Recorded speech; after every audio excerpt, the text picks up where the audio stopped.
Okay, so I am here with the amazing composer and businessman, Mr. Ralph Roll. Mr. Roll, we did that. So you've worked alongside, All right. you've worked Y'all, alongside.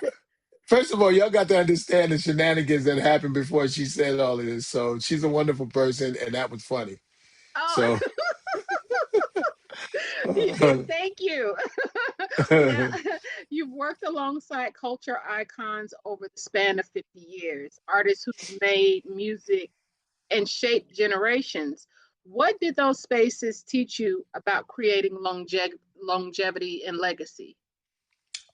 that it all takes hard work and determination, and you have to accept the ups with the downs and realize that life is not a straight path.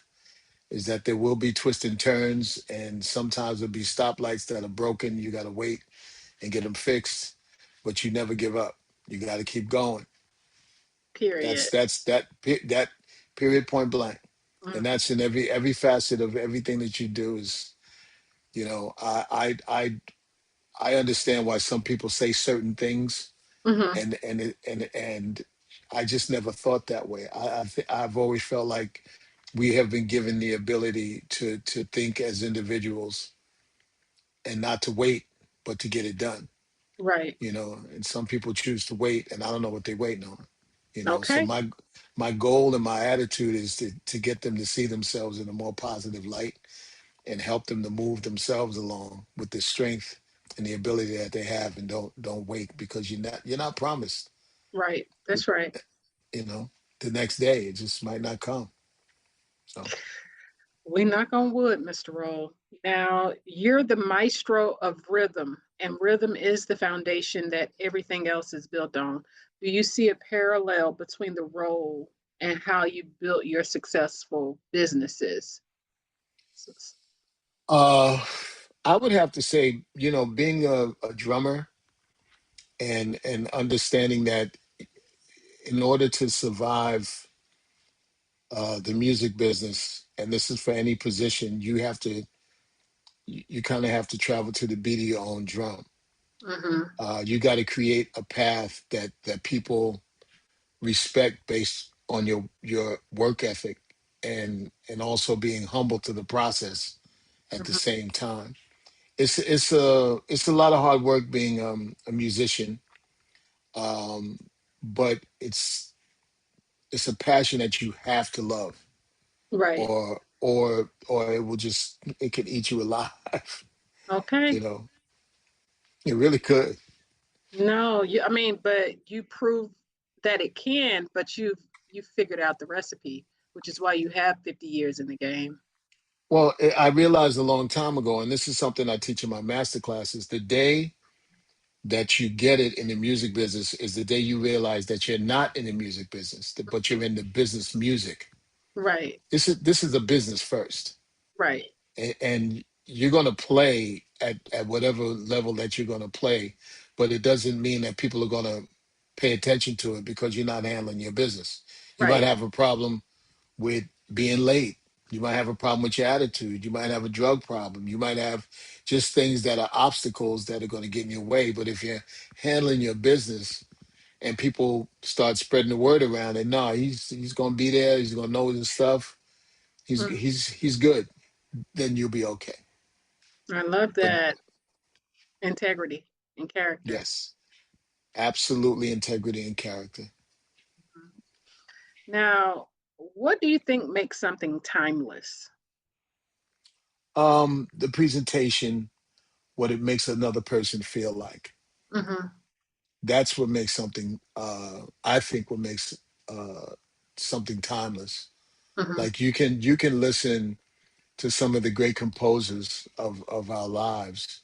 If you even if you go back to classical and work your way on up from there, you know, there are writers and producers and arrangers that have given us something, that has touched our souls, and because of that, that's what keeps it going for so long. Like, you can pull about 50 Quincy Jones songs out that were made 50 years ago that kids are just humming and knowing, from Michael Jackson to the theme to Sanford and Son.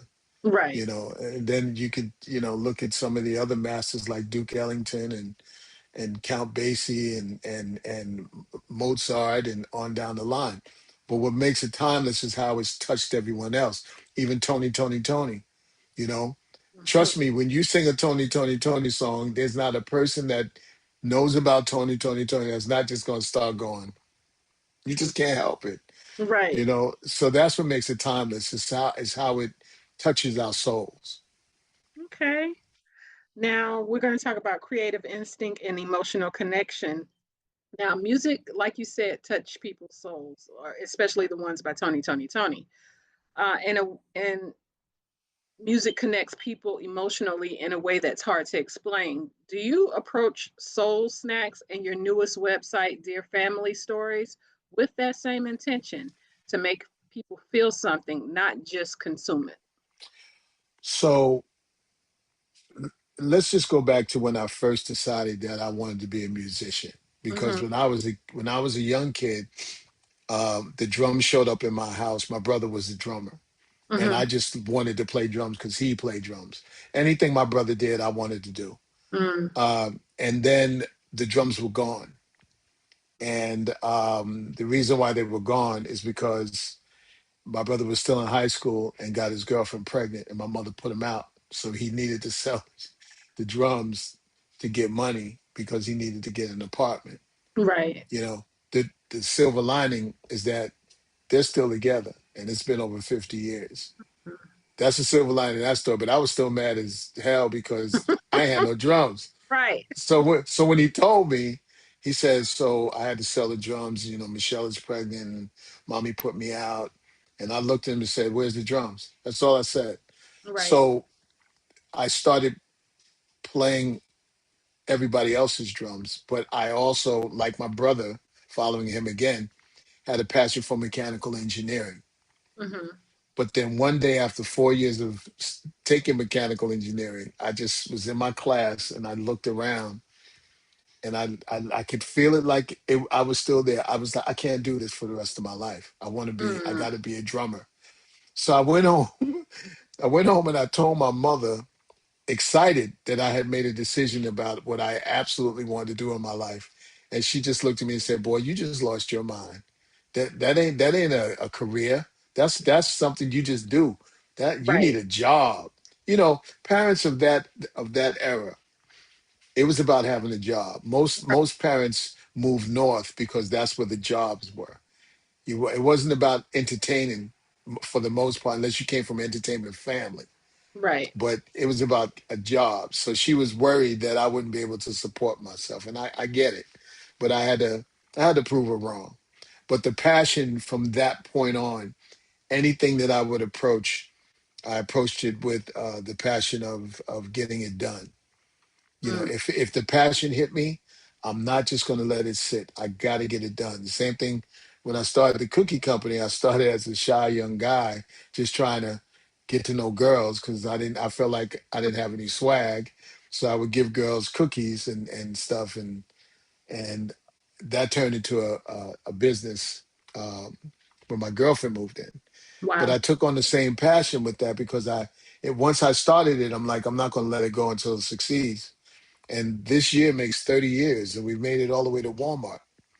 So the new passion right now is getting families giving families the ability to record their legacies, record their histories, record their fun times, letting other family know about other family members that they didn't know about, and doing it all in one place. But that started with me trying to preserve my mother's chili recipe because she passed away when I was in my early 20s. Wow. And after I got over being angry about her dying, I would tell everyone with parents, I would say, listen, get the recipes. Just make sure you get the recipes because once they're gone, my mother had a chili recipe that I could never replicate. And Wow. no one could make it like her. So I would tell people, just get the recipes. Make sure you write them down. Go in the kitchen and record, because a lot of times our grandparents and parents, they didn't measure nothing. They just did it. But Right. record what they're doing, because once it's gone, it's out of here. It's gone. You could Right. try to make it the same, but it's not going to be the same. And then as I started building that platform, it turned into, well, what about um, the stories in families? How do we preserve that? Let me put that in.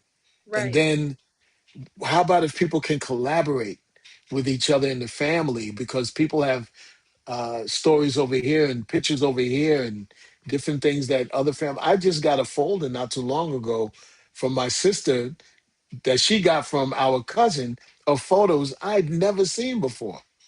So that's the kind of thing I mean. So it all started to culminate into this bigger project. And that's how Dear Family Stories was born. So I spent every waking hour building a platform for people to be able to not only record their videos or upload videos that they already have, but text to speech to text. So you can talk and it just types for you, or you can record your text and upload that, photos. And then I even put in a platform where you could put music behind it if you Oh, want. wow. Yeah, so there's music on the platform. Um, and the more I built it, the more I realized that our family legacy is generational wealth. That's right. Because the more that you know about your past, the better it is for the future of your family and other people's family. It's just that we as a people, we've gotten so caught up in the daily hustle that Mm. we haven't really taken the time, some of us, not all of us, taken the time to just uh, write down, record our family histories, and then when it's gone, it's like, man, I wish I would have got Uncle Charlie's information, man, because he was in the Navy, and all you could do is pass stories along. But if it would Right. have came from him and you recorded him, Dear Family Stories, you could have put it there, and your great grandkids would know about Uncle Charlie's, history. So that's why I built it. So will you consider it with the gigabytes? Like because if it's going to be there, who is it intended for? It's intended for families Hmm. and extended families to be able to uh, record and preserve the histories of their families. Right. That's who it's intended for.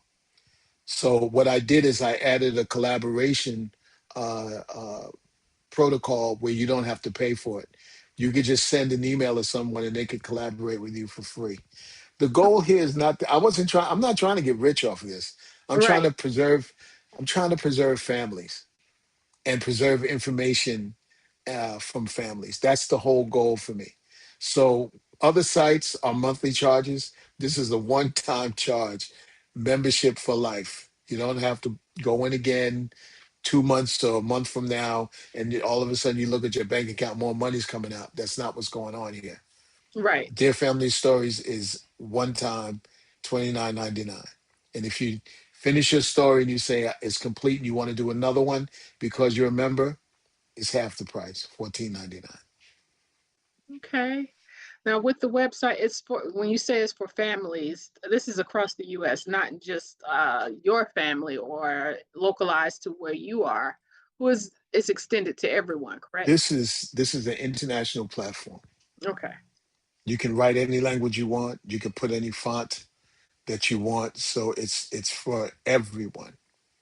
But in my thinking in the beginning is like the Black family needs to really embrace this, Right. because we have to, if you think about s- people that were born here, we really don't know how far back we can reach. We don't know what our traditional tongue is.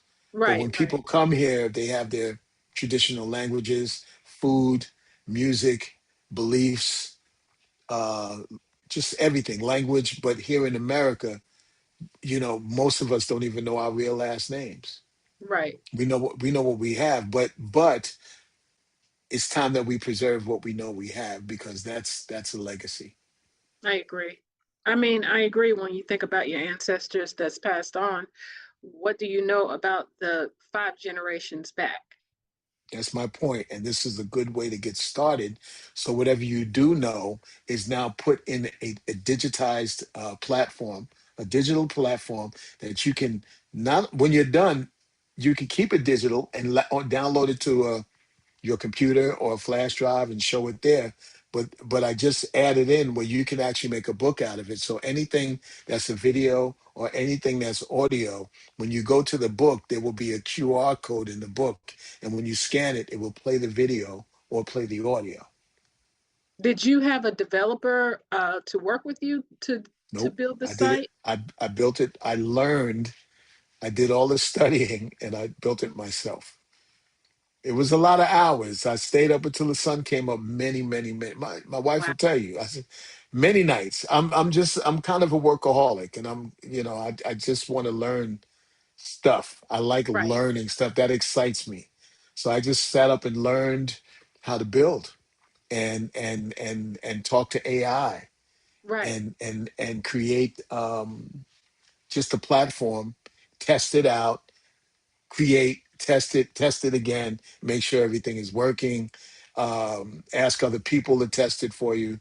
And that's when I launched it, when it was all ready to go and Wow. secure and good for families. I'm impressed, Mr. Roll, because not only are you a music composer, you are a businessman. Of course, you have Roll cookies, Soul but Stacks. Soul Stacks. I'm sorry. But now we add engineer to that. That's amazing. So, Yeah, I wanted to be an engineer. My brother is a retired engineer, hmm, and I was once again just, he was the role model in the house because I didn't grow up with my father. So my brother was the guy. So right. whatever he did, I just did, and I when I had hair, I used to comb it just like him. So Well, I know it was flattering, and you had someone to look up to in your household. So, w- if someone's grandchildren discovered their Dear Family Stories collection 50 years from now, what do you hope they would understand about the person who created it? uh created that story, or the Hmm. person that created the platform. The story. I would hope that they would be happy that the person that put that whole project together did it for them, Hmm. and that it would give them a sense of pride, which is the big thing here. A Right, sense of pride to realize that through adversity or through wonderful times, that's why you're here. right, So you have a legacy that you can carry, and you can show people the legacy that is in your family. You could take right. it to school and go, "This is where my family came from," Hmm. and it's just, I think it's just very important, and that's how I think a person should think about it. It's like that person took the time to make this for me, and I never met them, but I met them now because I see them in this in Dear Family Stories. Now, and because you brought it up, and I think we do have time for this one more question, because I know you have another interview. We got time for more. Let's do it. What the question, the same question about who created the family tree. What do you want people to see about the person who created the site? What do you want them to know or I think? want them to, well, I want them to just think about how important this is for the growth of future. Right, That no matter what you are feeling, there is history that comes directly from your family, from your genealogy, from your legacy, and they made it, and you can make it too. In those hard times, you could just look back and go, "Man, my grandmother, she was a famous singer, or she was an architect, right, and I have the ability. My grandmother was there. My great grandmother was, she came from slavery. She was a child born into slavery, and she grew her family, and made a life for herself, and that means I could do it too. You know, Right. it can help in a lot of areas to bring a person to a positive, in my opinion, a positive level of thinking. Now, I know that chili was an important recipe, an important part of your history that, if you had something to keep near to your heart, that would be the one thing. What is a story that you wish was shared with you that you could put on the site that you still don't know till this day? You've heard a little bit about it, but not in detail because there's no storyteller like the Bible. There is a Right. storyteller. Yeah. So I'm the youngest of four, and sometimes my older siblings assume that I just knew stuff. Mm, And when they would say things to me, I would always go, "How would I know that?" I mean, no one sat me down and told me what was going on. right. I would love to know more about how my mother and father actually met, like Mm, the whole story, because they were young when they started dating. I saw uh, a picture of my mother and father, and my mother looked like she couldn't have been no older than maybe 16 in wow. his picture. My father was, he looked like he was about 18 in the photo. They were young. So she Right. fell in love with him young. But I don't know the full story. I know where they grew up. They grew up in Miami, Florida, in Liberty City, which was tough then. And my mother spent her entire life living in the projects, Mm, you know. So when she got to the point that she could potentially afford to buy a house, she passed away. mm, So, which has had a lot to do with why I was so angry about stuff. right. Because just when things was getting there, 55 is a little too young, Yes, a you lot know. young. Yeah. Yeah. So, honestly, it just made me work harder. It made me work harder as a person. But I wish I knew the story about that, about how they actually got together. Maybe Right. I'll ask somebody might know. Who Yeah. knows? Somebody might know and contribute to the site. But just think about it. If something like Dear Family Stories was around then, all of Right. this stuff would be recorded. I would just go to the chapter, and it would be either someone speaking on a video or audio or written, and pictures is all there. And then I could go to the section where the recipes go and go, there's that chili recipe I've been talking about. Yeah. It's interesting that we're talking about this. My mother passed when she was 36, and I'm so sorry. thank you. So I don't know where she's buried. We know the location, the city, but not specifically the plot because there was something going on with the funeral. The funeral homes were shoddy back then, back in the 90s. So just I, seeing her I, specific. I'm sorry. I'm sorry to cut you off, but I get you better than you think I do, because when I went down to Florida to try to find out where my father was buried, in Florida they have above ground crypts, Mm, and this cemetery was so full that they were stacking the crypts on top of each other. oh my word. Yeah, so I never found him, Mm, never.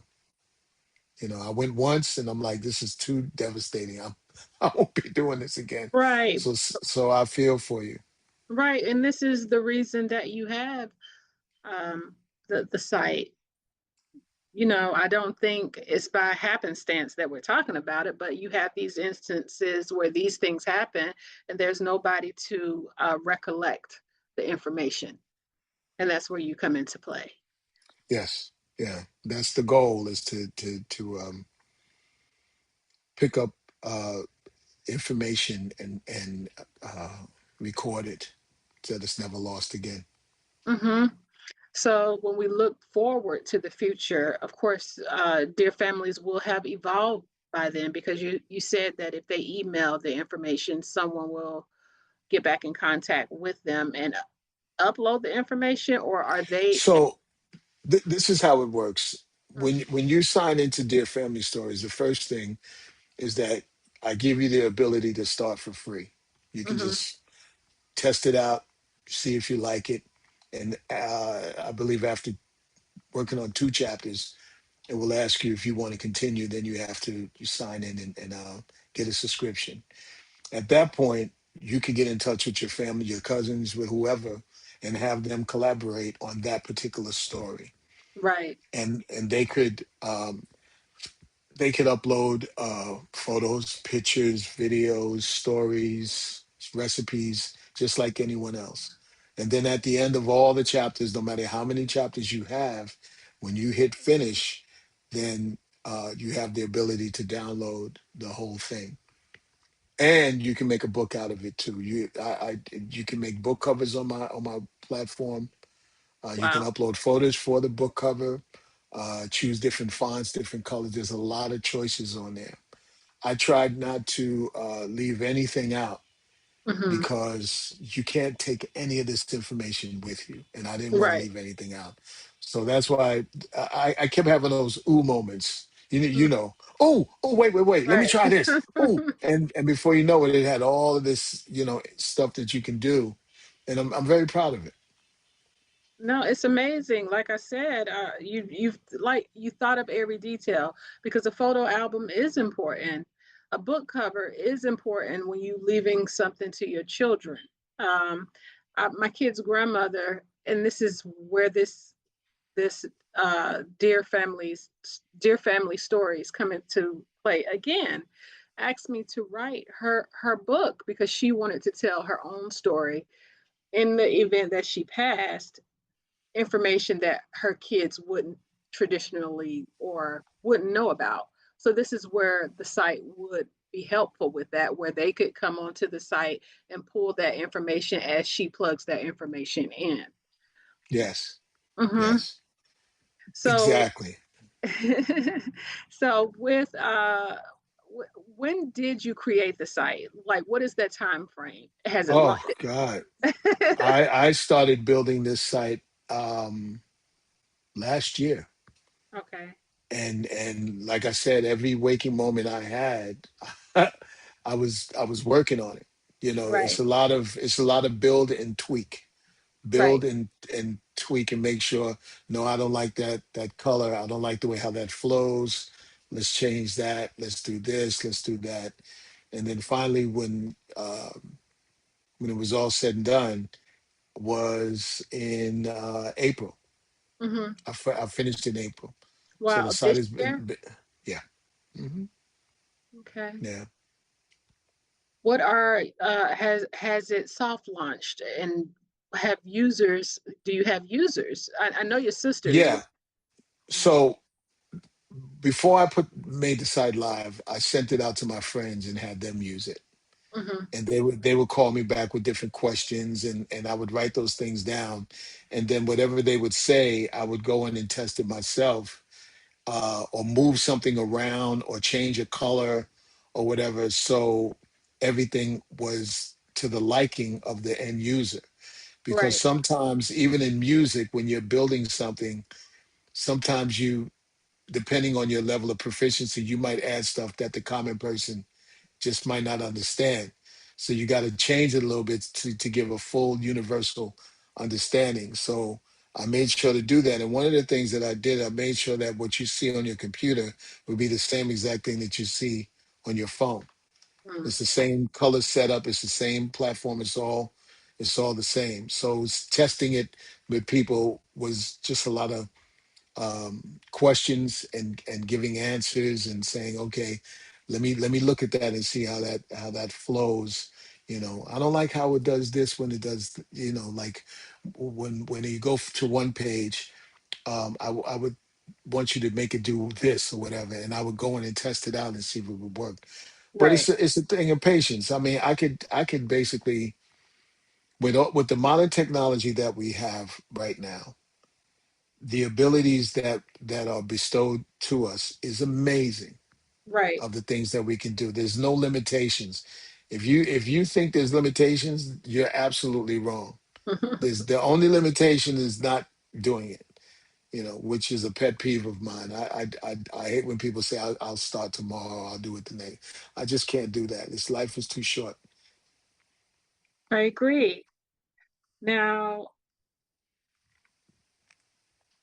I'm not going to ask you any of the other questions because you answered them all. You've always been a great interviewer, Mr. Roll.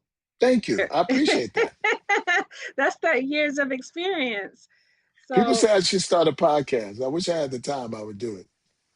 well, that's one question I do have. How do you find the time? You teach a master class, a Okay. composer, So, okay, as I mentioned, life is short. right? I'm not leaving anything to what if. Right. Nothing. I got to find out. I want to know for myself. When you sometimes there's a plus side to what if and there's a negative side to what if. Mm, Most people apply the negative what if. What if they don't like it? What if they what if people talk about me? And they put all of these obstacles in their way that potentially aren't even there, but you're doing right. it because you're trying to talk yourself out of being great. But then on the plus side of what if, you know, well, what if I build a platform and put it out and people really like it? And what if it just grows and then I can help a lot of people with them? That's the plus side of what if. And that's how I always think. I very rarely think about the negative side, and I live on that. That's what keeps me going until the sun comes up, because I want to explore what the outcome is. Right. I'm a musician. I'm a pleaser. That's what musicians do. They like to please people, and that's just been my whole life. I like to put smiles on people's faces. Yeah. So Well, you're filled with optimism. So, my next question is, where can people find this site? Where should they follow you? What's the turnaround time for submissions versus when it's uploaded? everything that you put in is virtual. It's at that moment. So once you put it up, it's saved. Okay. Um, there's no real turnaround time on anything other than if you want a book and you want it printed, then there's the turnaround time for that. And depending on the printer you use, it could be from a week to 3 weeks to get the printed book at the end. Mm, But other than that, everything that you write is stored on the platform. mm. Okay. And is it archived depending on how long it's there? Yes, it's permanently archived. Okay. Yeah. Um, depending on now, that's a good question, because depending on how long a person wants to keep it up there, Hmm. uh, and depending on how many people are using the site, there's bandwidth that has to be purchased. And I'm trying not to write that into the back end. Right. So I would encourage anyone that has a platform, you can keep it there for as long as you want. But there will come a time, depending on how many thousands of users, that I would say it's going to be here for 60 days or 6 months or whatever the time frame. Just make sure you download it before it's not there. And all it takes is putting in a flash drive and downloading it to your computer, and Right. then you have it forever. Right. I like that you can make it an iMovie. So it's not just sitting on your site. It's Right. you do something with that tangible information. Yes. Yes. Mm. So where can viewers find the site and where can they follow you? They can follow me on Dear Family Stories on Instagram. Hmm. To get to the website, you go to dearfamilystories.com. DearFamilyStories.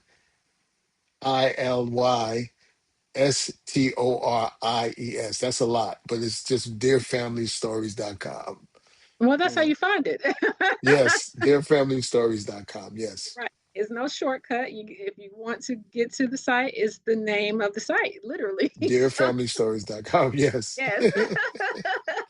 So thank you so much, Mr. Roll. Do you have any other projects that you're working on, or is this the primary project that you're pushing out now? This is the primary, but I have some other things that I'm working on. One project that I'm doing is musicians and poets can connect their music and sell it and share a portion of it to charitable organizations. Hmm. I love that. Thank you. Always forward thinking. So, That's what life is all about. It's with called fun. It's called Fun with Music. Fund with Music is the name of the website Yeah. for musicians. But Okay. it's the first two letters of the three words. It's F-U-M-I-W, F-U-W-I-M-U, sorry. It's okay. F-U-W-I, Fund with Music. Okay. Now, with that website, is there specific licensure they should have before They have submission? to have ownership of the song without samples. It has to be Okay. something original that's not derogatory in any way, that doesn't have any foul language. It could be a gospel song, but you then donate a portion of it from 50% to 100% to a charitable organization. Okay. I love that. So Selfless. yes, Okay. So that ends our interview. So I thank you so much, Mr. Roll. And that wasn't so bad, now was it? that was wonderful actually.